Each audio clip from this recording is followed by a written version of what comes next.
through the lens. It speaks to lauding and upholding such leaders for their selflessness.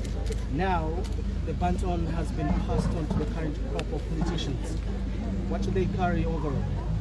Well, first, we thank this generation of freedom fighters,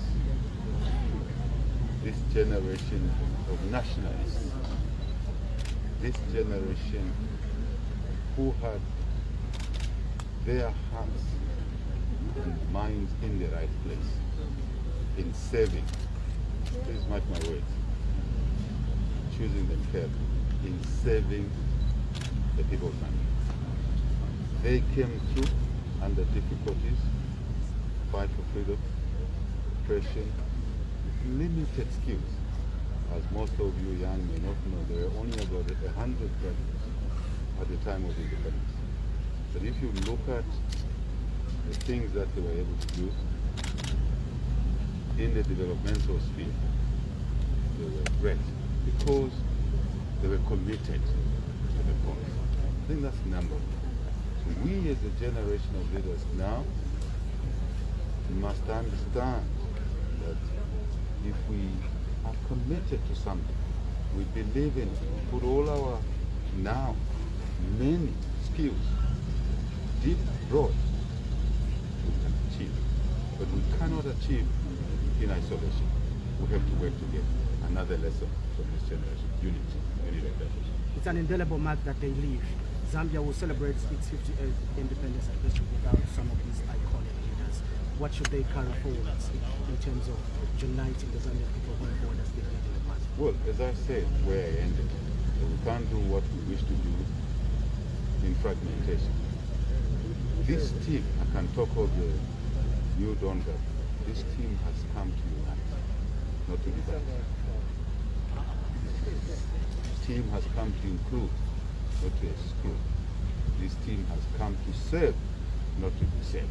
I think those ingredients is what we get from this group. Remember, he's now the last of the first cabinet. I think I'm right. First cabinet ever, he's the last one. And what a time to go. Remember, we were just having a memorial for KK yesterday. And then we have a funeral for Wasco from Nampo. Now, it means these two really close to each other in that context as they work together, as they left us. A year apart, so to say. But really, people say we stand on their shoulders. Not shoulder to shoulder, they are taller than us. So since they are taller than us in terms of what they believed in, we have no excuse but to deliver, to continue the journey. As I said yesterday in church, KK is a memorial, that now it's our turn. Relay button is with us to deliver economic and social independence. And I'm asking you young colleagues, the media, other professions, so let's do it together. Let's understand that these were able to have a sense of self-denial when they were in public office. I can tell you that at the place we're going, we found difficulties, but the structure of work, the way we've looked at things, where the mistakes were made, the buttoning up we're doing, they will be proud of us a couple of years down the road. I think that's a commitment. The best way of respecting them, remembering them, is to advance their ideals. Mr. President, we have, a sad situation where we have the degenerating of morals among young people. Our leaders who fought for this independence, were so patriotic and put the interest of a country first. What is your word to the young people of this country with regards upholding good morals? Young people are daughters and sons of some people. Those parents of the young people are sons and daughters of these. We were just talking about the values that these stood for. And that these are the values that will help us drive this country to where it should be. Next generation. Not to be laughed at. On this continent, I'm extremely unhappy myself. We, the leaders, have allowed the continent to be a laughing stock because of poverty, because of denial.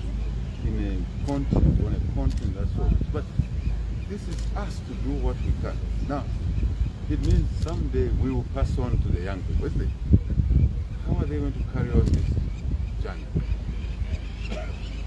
They too must suck, mother, child, sucking, breast.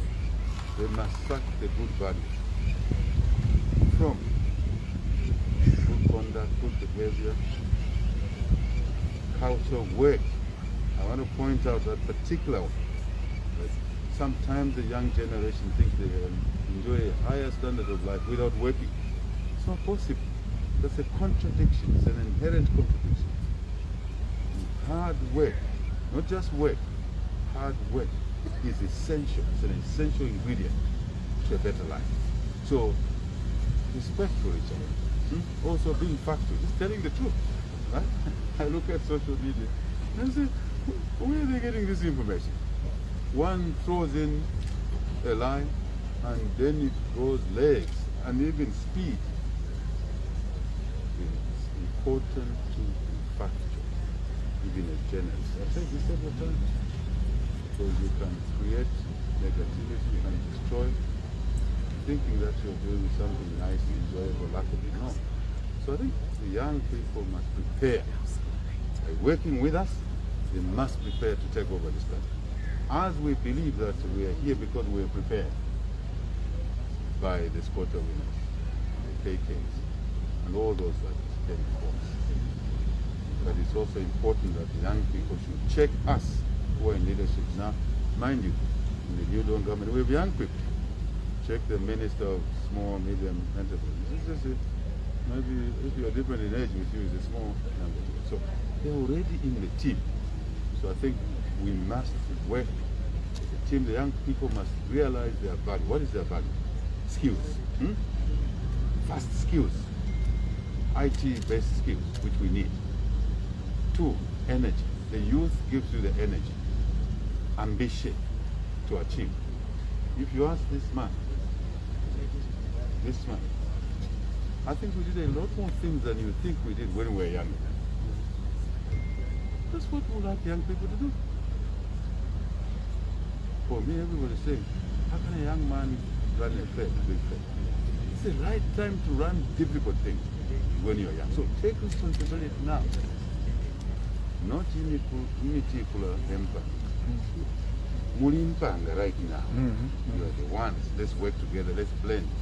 Respect each other. Those with experience that came before you, those that are in your age group, those that are coming behind you. That's how a society works. If you go in a forest, you find big trees, medium-sized trees, small trees, then it's a complete story. So really, I believe in the young people. Remember, this government was delivered to office by the young people. They worked very hard. So we know we have a test of what they can do. Our job is also to give them opportunity now. That's why we're working hard, very hard. We're chatting with my colleague here that we have to work even harder. We are working hard to make sure we create opportunities for young people. But when you have the opportunities, utilize them. Like what? Free education. Are we together? Are we together? Free education. Take advantage of free education. There's time for everything.